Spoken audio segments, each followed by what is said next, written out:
Hey guys, today's video is sponsored by Audible. With thousands of audiobooks in their online library, I can listen to pretty much any Star Wars novel I want. My favorite is the Darth Plagueis audiobook. It's literally like listening to a movie without the picture.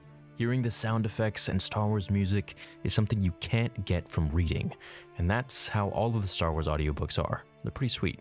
It's literally like an Audible theater performance. Like listening to a movie. Hearing the sound of Palpatine fire up his lightsaber and go to battle alongside Plagueis, or hearing Vader walk through the halls of the Jedi Temple in the audiobook Dark Lord: The Rise of Darth Vader is always a trip. My life is very on the go, where I'm always doing something, so the luxury of being able to work, drive, work out, walk my dog, or ironically enough, write this script right now, while listening to an audiobook is great, and it saves me tons of time. You can sign up for their 1-month free trial and start listening to any audiobook of any genre you want. It doesn't have to be just Star Wars or even fiction for that matter. They got everything. I highly recommend listening to Darth Plagueis, Dooku Jedi Lost, Master and Apprentice, which covers Qui-Gon and Obi-Wan's story, Revenge of the Sith novelization, Heir to the Empire, and many more. Each month that you're signed up, you get 1 free token to spend on any audio title that you want. Click the link below at audible.com/Star Wars Theory or text Star Wars Theory to 500 to start and learn more about your Audible trial. You won't regret it. Now, on to today's video.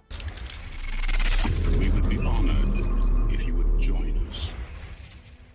Something I know a lot of you are wondering about Ahsoka, and a comment that I've seen a lot since The Mandalorian Season 2 came out, especially after seeing Ahsoka, is whether or not Anakin could show up in her spin-off show or in Mandalorian Season 3 to guide her and speak to her. My theory is that he won't and never will until something happens, and here's why and how. Ahsoka is very jaded, as we saw in Season 2 of The Mandalorian, when she was telling Din how one of the best of them, a fully trained Jedi Knight, turned to the dark side because of his attachments and feelings. It was because of his emotions that the galaxy ended up the way it did, and she didn't have her best friend anymore, and mentor. At this point, 5 years after Anakin's death, after Return of the Jedi, which is when Mandalorian takes place, he still didn't reach out to her after becoming a Force ghost, and of course appearing to Luke, as we saw in Return of the Jedi. Now, it's one thing to have a Force ghost commune with you, it's another to properly learn how to commune with them in return. Both ends of the connection must be able to transmit each other's signals, so to speak, from their respective realms, Anakin to Ahsoka, and her to him. When Qui-Gon Jinn spoke to Yoda, he was in a deep meditative trance, and Qui-Gon knew if he was going to be heard by any Jedi, it would have to be Yoda, since he was very in tune with the Force and extremely powerful. That's why he didn't try to speak to Obi-Wan or Mace Windu or anyone else, because the ability to be heard was very difficult, and it required proper training or great Force affinity. Obi-Wan showed up to Luke, and this is just a theory, it's not factual at all. My reasoning why Obi-Wan showed up to Luke without proper training to be able to speak or see a Force ghost is this. First off, it was Luke Skywalker, the son of Anakin, the son of Vader. He was extremely powerful. And the second is that Luke, we could say, was so close to death from the Wampa attack and the freezing temperatures that it's possible he was teetering between both realms, the living and the dead. This allowed him somehow, in a last-ditch effort, to see Obi-Wan as he told him to go to Dagobah. If everyone dead could speak to someone, let's just say Mace Windu would have showed up to haunt Vader every second after he died. So clearly, there's much more to this. Now back to Ahsoka. First of all, she's closed off to the idea of Anakin speaking to her because she doesn't know that he was ever redeemed. Secondly, she hasn't been properly trained to commune with those beyond the living, as of yet. We know she eventually does, as she can be heard speaking to Rey, which leads me to believe that she eventually, through learning how to commune with the Force, whether she be dead or alive, which Dave Filoni neither confirmed or denied, has been taught how to speak to others through the Force where they can actually be heard. So who did she learn this from, now that she has this ability? Perhaps Luke, who would in turn then teach her how to commune with Anakin, like Yoda offered to Obi-Wan. Once she meets Luke, she will eventually be told about Anakin's redemption, which will bring her to tears, and then Luke will pull the Yoda line, "I can teach you to speak with him, to see him again." Just imagine that scene, Ahsoka seeing Anakin again. I will definitely be crying during the watch party for that, if we get it,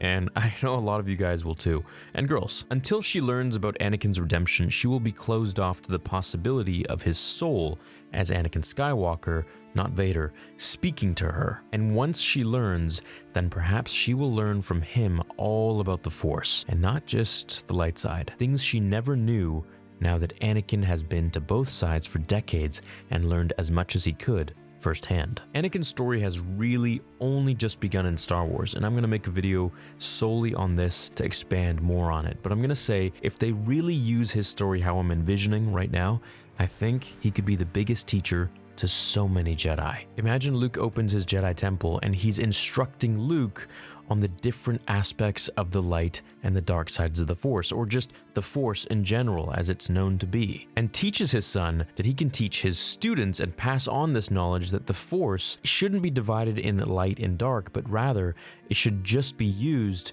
for the sake of whatever the user intends. So if that's for quote-unquote good purposes, then that's what the Jedi should be using it for, and should use all aspects, like Plo Koon used Force Judgment, which was Force Lightning. And this was a big no-no to all Jedi because they figured, well, you gotta be really angry or full of hatred to be able to use Force Lightning, but Plo Koon always was detached from his emotions when he was using it, and in many scenarios and situations, it actually saved the day when he used this attack. This ability. Anakin's ability to have been one of the best Jedi Knights and one of the most powerful Sith Lords gives him an advantage no Jedi or Sith has. The ability to have studied all aspects of the Force and learned from incredibly powerful and wise masters. Say what you want about Sidious, but he outsmarted the entire galaxy, including the Jedi. He was patient, brilliant, cunning, and he had unlimited power. And then of course there's the Jedi, with Yoda, Obi-Wan,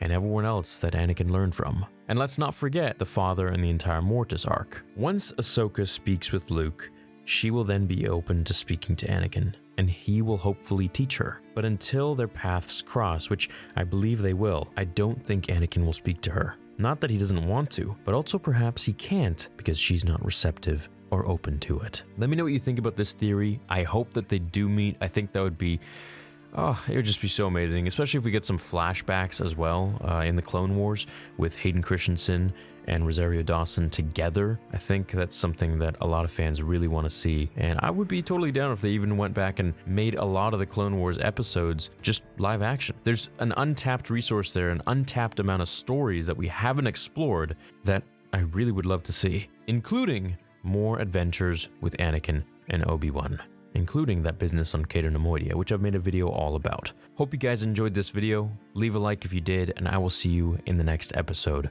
of Star Wars Theory. Until then, remember, the Force will be with you, always.